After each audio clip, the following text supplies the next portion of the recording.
Hello all. In this video, we're going to go over an example about finding the values of inverse trig functions.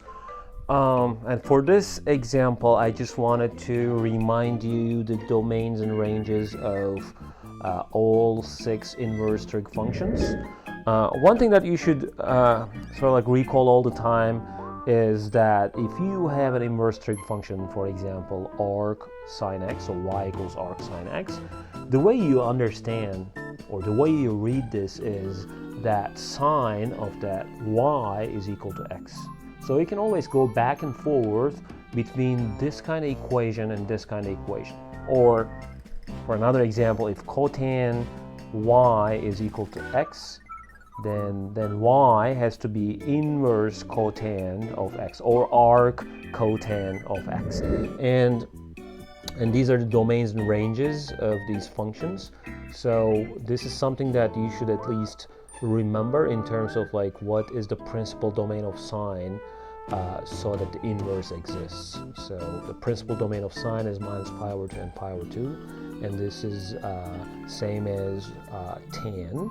And as you see, for cosine and secant, we have the principal domain to be 0 and pi, and then for tan and cosecant, you have minus pi over 2, pi over 2, minus pi over 2, pi over 2. And remember that just for tan, so these left ends are not included because inverse is not defined at those points, and as well here for arc cotan, 0 and pi are sort of like excluded.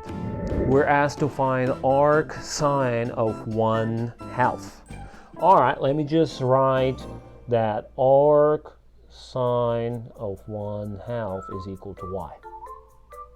Okay, and remember the way we read it is that sine of y equals 1/2. So bringing this back here, since we have arc sine type function and we know that y that we're after here is supposed to come from the interval minus pi over 2 and pi over 2. In fact, this is the first and the fourth quadrants. So bringing back the unit circle here and keeping in mind that sine is always the y coordinate at the points on the unit circle, we're looking for a point whose y entry is 1/2. As you see, so if you check all of them, right, all the way, 1/2 corresponds to this one, and that's pi over 6, and that's going to be my conclusion here. So then y is going to be pi over 6. If you use a calculator and if you hit arc sine of 1/2, which is sine inverse in TI-84, so if you look at sine inverse of 1/2, and if you put obviously the calculator to degree mode first, that's 30 degrees, and if you put it in the radian mode, it's going to give you like 0.5 something. That's not easy to see, like it corresponds to pi over 6. So I would just set it to degree mode. Set it to degree mode here. All right. So let's do the same thing for part B. And this implies that cosecant of y equals -√2. All right. So at this moment, you can go back to the unit circle and look for an angle whose cosecant is -√2. But it's harder to see. Why don't we just like convert this to sine of y? Because sine of y is the reciprocal of cosecant of y. Okay? So in fact, it's 1 over -√2, which is equal to -√2 over 2. So in fact, we converted this problem into finding y, so that sine of y is equal to -√2 over 2. And going back to here, for sine again, we're looking for y in between negative pi over 2 and pi over 2, and that's in fact still quadrants 1 and 4.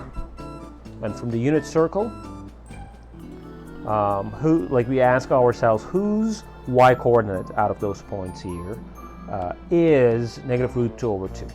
And as you see, that 7 pi over 4 is exactly what we were looking for, but 7 pi over 4 is not in between negative pi over 2 and pi over 2. So what are we going to do? Well, 7 pi over 4 minus 2 pi, because if you add 2 pi, you're just getting way out. So we should subtract 2 pi to find the coterminal angle, and that is minus pi over 4. So the y that we're after here is minus pi over 4. And if you use your calculator and if you look at sine inverse of negative root 2 over 2, or in other words, arc sine of negative root 2 over 2, you will get minus 45 degrees, and that corresponds to negative pi over 4.